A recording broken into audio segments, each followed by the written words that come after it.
নমস্কার, শিশির বিন্দু মিষ্টি হেসেল সকলকে স্বাগত জানাচ্ছে। একটা ডিম বুঝতে পারছেন না কার পাতে দেব, তার এই রেসিপিটা অবশ্যই দেখুন, ভালো লাগবে আর আকর্ষণ, খেতেও ভালো। ডিমটা ফাটিয়ে দিয়ে দেবো। এখানে দেখুন, বলতে ভুলে গেছি, আলু সিদ্ধ, হলুদ, নুন, কাঁচা লঙ্কা, পেঁয়াজ। এখানে আমি একটু বেসন দেবো, দিয়ে ভালো করে এটা মাখিয়ে নেব। এই আছে পেঁয়াজ, আদা, রসুন, লঙ্কার গুঁড়ো, ধনে জিরে গুঁড়ো, নুন, চিনি, নুন, হলুদ, টমেটোর, কাঁচা লঙ্কা।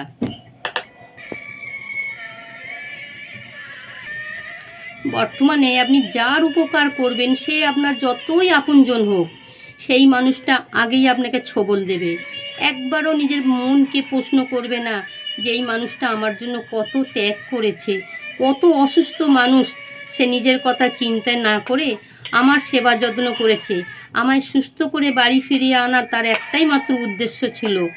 আজ সে অসুস্থ, কি করে তাকে আমি বলি ঢং করছে, আরও নোংরা কথা বলা হয়েছে। কিন্তু বাস্তব এটাই যে যার উপকার করবেন সেই মানুষটা, সে আপনজন হোক বা বাইরের কেউ হোক, ছোবল আপনাকে দেবেই। এই মানুষগুলোর সাথে আমি মুখ লাগাই না, মুখ লাগিয়ে মুখ তো লাগাই না, শুধু একটা কথাই বলা হয় যে এই কথাটা তোমার মুখেই মানায়, খুব ভালো বলছো আমাকে। আর ঈশ্বরের কাছে প্রার্থনা করি এই মানুষগুলো ঠিক সময়ে ঠিক শিক্ষা দাও ঠাকুর, যেন পুনরায় যেন এরা কারোর সাথে যেন এরকম অন্যায় না করে। আর এতটা স্বার্থপর হওয়াটা উচিত নয়। তেল গরম হয়ে গেছে, আমি এটা তেলের মধ্যে দিয়ে দেবো।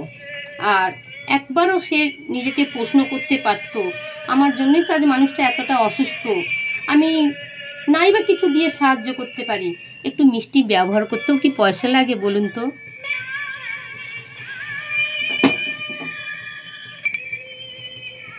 সময় কখন কার দরজায় দাঁড়াতে হবে কেউ বলতে পারে না, তাই ব্যবহারটা সব থেকে গুরুত্বপূর্ণ।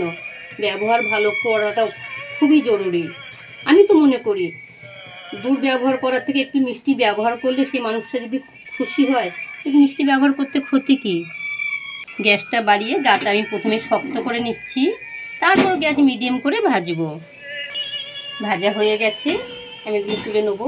বেশ নরম তুলতুলে হয়, আর রসে পড়লে না একদম ফুলে উঠবে, খেতে যে কি অপূর্ব হয়।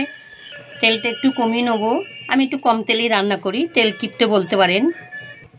জিরে তেজপাতা দিয়েছি, মশলাটা দিচ্ছি, দিয়ে অল্প একটু জল দিয়ে কষাবো, অল্প জল দিয়ে কষাবো। আমার চ্যানেলকে সাবস্ক্রাইব করুন, ভালো লাগলে অবশ্যই একটা লাইক দেবেন। ফেসবুক থেকে দেখে থাকলে তাহলে অবশ্যই শেয়ার করবেন, ফলো করবেন। তাপটা একটু বাড়াচ্ছি, আবার একটু কমাচ্ছি, এইভাবে মশলাটা কষিয়ে নিচ্ছি। কষানো হয়ে গেছে, বেশ সুন্দর গন্ধ বেরিয়েছে, জল ঢেলে দিচ্ছি। গ্যাস বাড়িয়ে 3 মিনিট আমি ভালো করে ফুটিয়ে নিয়েছি। এই যে কোপ্তা, একেও আমি দিয়ে 2 মিনিট ফুটিয়ে নেবো, ভালো করে ফুটিয়ে নেবো। রসগুলো ঝোলগুলো বেশ ভেতরে ঢুকবে, খেতে খুব ভালো লাগে। গরম মশলা দিয়ে দিচ্ছি, এটা অফ করে দেবো। ঠান্ডা হলে আর একটু ঝোলটা ঢুকে যাবে, ভালো লাগবে। দেখলেন একটা ডিমে কটা বড়া হলো, 3 জন তো খেতেই পারেন, তাই না? ধন্যবাদ।